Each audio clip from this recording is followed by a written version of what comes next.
네, 오늘은 9월 3일 저녁 10시입니다. 네, 저는 지금 인디애나주에 있어서 이렇게 제 배경은 화나죠? 여기는 아침 9시입니다. 어디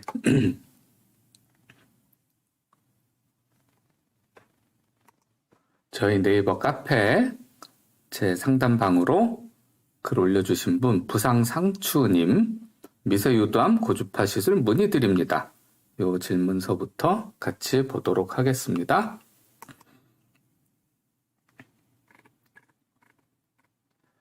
30대 초반 돌연변이 세포가 있다. 6단계 암이다. 5.3mm.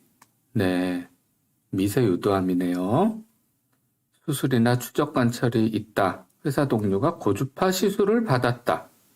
네, 부산에서 지금 미세유도암의 고주파 치료가 활발히 이루어지고 있죠. 그러다 보니 이제 일상에서 뵙는 이렇게 직장 동료께서도 고주파 시술 받으신 분이 이렇게 있는, 네, 확실히 부산이 이렇게 고주파 시술이 많이 이렇게 활발한 확실히 느낌이 드네요. 그쵸? 치료 받으신 분들의 만족도는 매우 높습니다. 이분이 어디서 받으셨는지 물어보시면 되지 않을까요? 네, 맞습니다. 네. 스팀팝? 스팀팝이 뭐죠? 우선은 이 용어 자체는 전 처음 들었고, 암이 터진다는 말도 처음 들었고, 그래서 주변으로 전이된다, 이런다는 말도 처음 들었기 때문에, 말씀하신 이 가능성에 대해서는 저는 전혀 아는 바가 없습니다. 미세유도암의 재발이나 그 주변 림프절 전이 확률은 재발 전이 합쳐서 1% 내지 2% 정도인 것으로 알려져 있지만, 이런 이유로 발생하는 것은 아닙니다.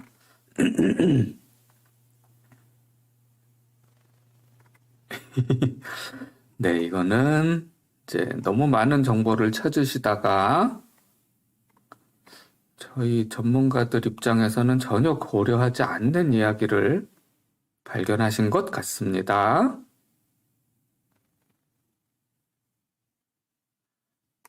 이 교수님은 글쎄요, 제 생각에는 고주파를 하시는 분이 아니지 않을까. 왜냐하면 고주파 하시는 선생님 같으면 이런 용어를 사용하지 않습니다. 저는 아직 귀국 일정은 정해져 있지 않아서 말씀드리기 굉장히 죄송하고요. 네, 요 서울대병원은 서울대 본원 종로 해화동에 있는 건데 얘기하시는 건데요. 나윤희 아빠님께서 말씀해 주신 내용, 그 내용이 뭐냐면은 임상 위주로 한다, 요 얘기거든요. 근데 제가 최근에 듣기로는 서울대병원의 임상 연구는 그러니까 정해진 인원수까지 시술이 끝나면 더 이상 하지 않는 건데 이미 끝났다고 들었어요. 최근에 끝났다고 들었고요. 오히려 어디서 할지는 이분한테 물어보시면 어떨까 싶습니다. 부산, 아까 말씀드렸듯이 부산에서 고주파 시술 활발히 이루어지고 있고, 우리나라에서 제일 많은 시술을 한 병원이 부산에 있습니다. 그러니까 굳이 전화 서울대병원을 알아보실 필요가 없지 않을까, 그렇게 생각이 듭니다. 물론 지금 무조건 치료가 고주파 시술이 가능하다 이렇게 드리는 말씀은 아닙니다. 일단 제일 첫 단계에서 검토하는 게 크기고요. 그 다음에 크기 기준에 맞으면 그 다음에 또 여러 가지들을 검토를 해서 이게 고주파 치료에 적합하신 분인지를 다 따지도록 되어 있습니다. 이제부터 그 단계들을 다 거치신 다음에 고주파 하시기에 충분히 괜찮은 상황이시다. 그러면 이제 선택하실 수도 있는 옵션을 드리지 않을까, 그렇게 생각을 합니다. 네, 부산 상추님 좋은 결과 있으시기를 바랍니다. 자,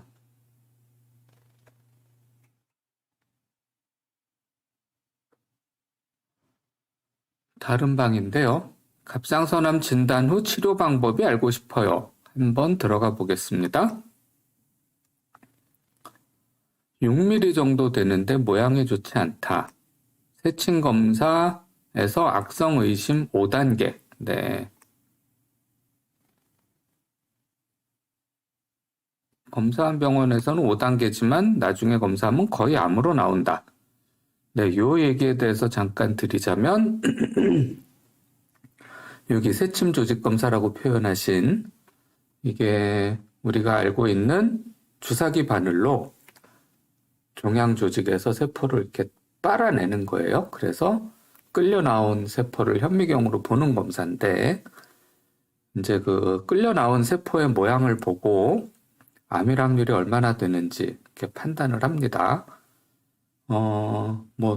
이건 확실한 암세포다. 그럴 때는 6단계로 진단을 하고요. 모양상 암인 것 같기는 한데 아주 전형적인 암이라고 하기에는 조금 소견이 부족하다. 굳이 예를 들어서 표현을 하자면, 이게 다 크면 호랑이인 게 확실한데, 아직은 너무 어려서 얘가 고양인지 호랑인지 조금 구별이 안 된다. 그런 상태의 모양이 있을 수 있겠죠. 이제 그런 경우에 5단계로 진단을 하는데, 암의 크기가 6mm밖에 안 되면 대개는 5단계로 진단이 돼요. 그런데 막상 수술해 보면 이게 암 맞았네요. 이제 이렇게 되거든요. 그렇기 때문에 이제 요런 말씀을 하신 겁니다. 나중에 검사한다는 얘기인가 수술을 해서 떼어낸 종양을 이제 제대로 현미경으로 다시 이제 보는 거죠. 지금은 종양의 일부 세포만 주사기로 빨아내서 보는 거고, 그러니까 이제 그 얘기거든요. 수술 후 조직 검사에서 암으로 확진되는 경우가 매우, 그러니까 거의 다 그렇게 된다. 이런 뜻입니다. 그러니까 이제 수술을 아무래도 하셔야 되겠습니다. 이렇게 말씀하신 걸 거예요. 그런데 이 부분은 또 다른 문제예요. 이게 수술하면 암이 나올 확률이 현재로서는 매우 높습니다. 5단계 세포로 나왔을 때 수술을 했더니 최종적으로 암이 맞다라고 나오는 확률은 75%입니다. 그러면 75%나 암이니까 수술을 해야겠네? 그건 또 아닌 게 6mm밖에 안 될 때는 암인 걸 알고도 수술하지 말고 그냥 지켜보는 게 더 환자를 위해서 낫다. 이제 이런 연구 결과도 지금은 되게 많거든요. 그렇기 때문에 현재는 수술과 능동적 감시 두 가지가 다 능동적 감시가 이제 수술 안 하고 놔두고 그냥 크나 안 크나만 지켜보는 게 능동적 감시인데 수술과 능동적 감시는 거의 동등한 지위에서 환자분이 선택할 수 있는 옵션으로 되어 있습니다. 물론 크기는 6mm이지만 다른 조건들 다 확인해야 됩니다. 전이가 없느냐, 림프절은 괜찮으냐, 이제 그런 것들이 다 괜찮다는 걸 가정했을 때 드리는 말씀이에요.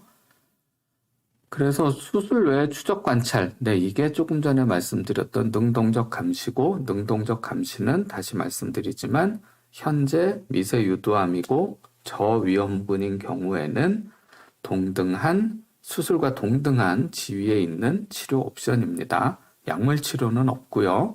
고주파라는 시술이 현재로서는 임상 시험 단계에서 시도되고 있고, 현재까지 연구 단계에서의 결과는 매우 좋고, 앞으로 상당히 기대되고 있는 상황이다. 이렇게 말씀드릴 수 있습니다. 지금 이 병원을 소개받으셨다니 댁이 일산이신지 아닌지 잘 모르겠습니다만, 약간 현재로서 크기가 요게 맞고 다른 문제들이 없다면 환자분이 선택하실 수 있는 옵션은 몇 가지 더 있을 수 있다. 이제 그런 차원에서 말씀을 드렸습니다. 자, 네. 진주림님, 진주링링님 무슨 말씀이신지 한번 같이 보겠습니다. 초음파상 우측 낭종, 기관 부분 분엽성 경계 동반한 위아래로 긴 등에코 결절 감별이 필요합니다. 크기는 0.86, 0.96. 네, 피검사로는 갑상선 기능 항진이나 저하가 있는지를 보는 검사고요. 이 혹이 암이냐, 암이 아니냐, 그거에 대한 데이터는 피검사에서 나오지 않습니다.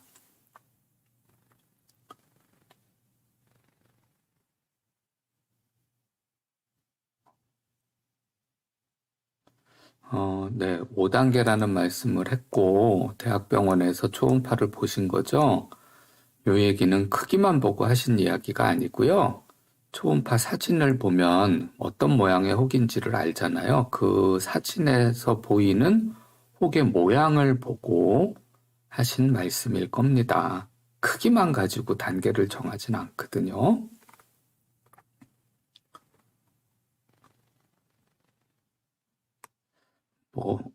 이거에 대해서 저도 있다 없다, yes, no로 대답할 수는 없지만 결절과 이쪽은 별로 관계가 없다. 이런 경우는 매우 드물다. 별개의 문제가 아니겠느냐. 그런 정도의 짐작을 말씀드릴 수는 있고요. 이제 요거 담당하시는 선생님도 계시는 상태고, 요거 담당하시는 선생님도 계실 테니 한번 확인해 보시기를 바랍니다.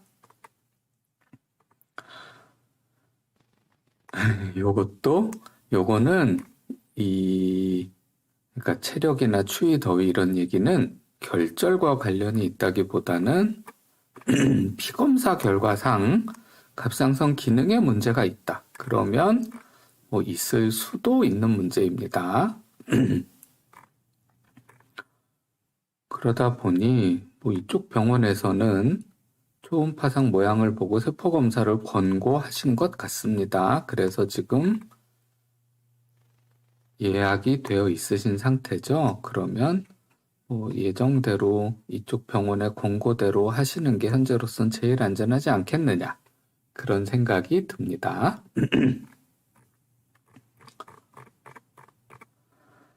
네, 오늘은 인터넷 상황이 좀 많이 안 좋다 보니 방송은 여기서 마치는 게 좋을 것 같습니다. 함께 해주신 우리 시청자 여러분들께 감사드리고요. 저는 다음 주 월요일에 다시 찾아뵙도록 하겠습니다. 예, 이상 믿으심의원의 심정석 원장이었습니다. 감사합니다.